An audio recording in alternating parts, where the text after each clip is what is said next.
আগুনে পড়লে প্রথম 30 মিনিট কি করবেন?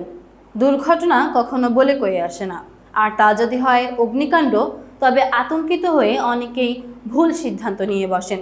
চিকিৎসকদের মতে আগুনে পুড়ে যাওয়ার পর প্রথম 30 মিনিট বা আধা ঘন্টা হলো সবচেয়ে গোল্ডেন টাইম। এই সময়ের মধ্যে নেওয়া কিছু সঠিক এবং দ্রুত পদক্ষেপ একটি মানুষের জীবন বাঁচাতে পারে।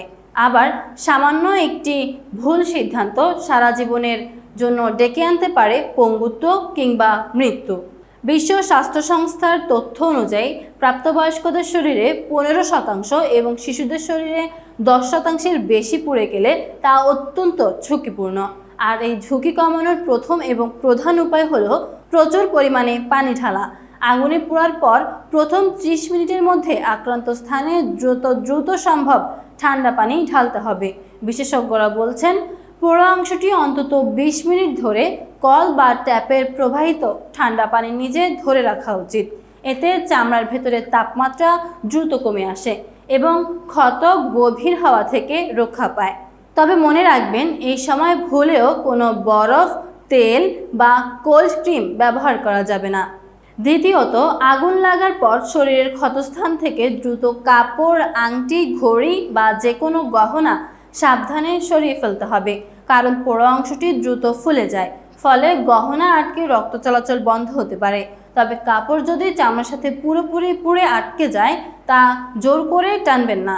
এর পাশাপাশি চতুর্থ গুরুত্বপূর্ণ সতর্কবার্তা হলো ক্ষতস্থানে ভুলেও টুথপেস্ট, লবণ, কাঁচা ডিমের সাদা অংশ বা গোবর লাগাবেন না। দীর্ঘমেয়াদী ব্যথার বিশ্বমানের চিকিৎসা এখন দেশেই FDA অনুমোদিত প্রাকৃতিক প্রযুক্তিতে চিকিৎসা দিতে আছেন বিশেষজ্ঞ ডাক্তার মঞ্জুর এ খোদা। যোগাযোগ popular diagnostic centre, Shantinagar, Dhaka.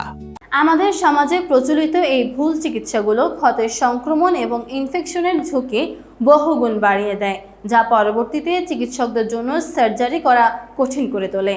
Burn specialist বা চিকিৎসকদের মতে আগুনে পোড়া রোগীর জন্য প্রথম 24 ঘন্টা সবচেয়ে ক্রুশিয়াল বা গুরুত্বপূর্ণ।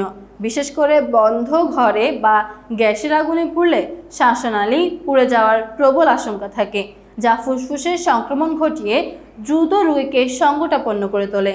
তাই কোনো ঘরোয়া টোটকা দিয়ে সময় নষ্ট না করে রোগীকে দ্রুত নিকটস্থ বার্ন হাসপাতাল বা সরকারি হাসপাতালে নিতে হবে। আমাদের তালিকার 3 এবং 5 নম্বর জরুরি কাজটি হলো রোগীকে দ্রুত হাসপাতালে নেওয়া এবং বেশি করে তরল খাওয়ানো। আগুনে পুড়লে শরীর থেকে প্রচুর পরিমাণে পানি ও লবণ বেরিয়ে যায়, তাই রোগী যদি সচেতন থাকেন এবং গিলতে পারেন, তবে তাকে শুরু থেকেই বেশি বেশি খাবার, স্যালাইন, ডাবের পানি বা সাধারণ পানি খাওয়াতে হবে।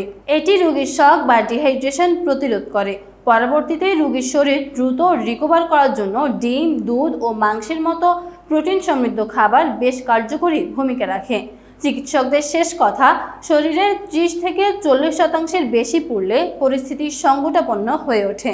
তাই অগ্নিকাণ্ডের ঘটনায় আতঙ্কিত না হয়ে সচেতন হওয়া, ভুল চিকিৎসা এড়িয়ে চলা এবং দ্রুত পানি ঢেলে রোগীকে হাসপাতালে নেওয়াই জীবন বাঁচানোর একমাত্র ও সবচেয়ে বড় উপায়।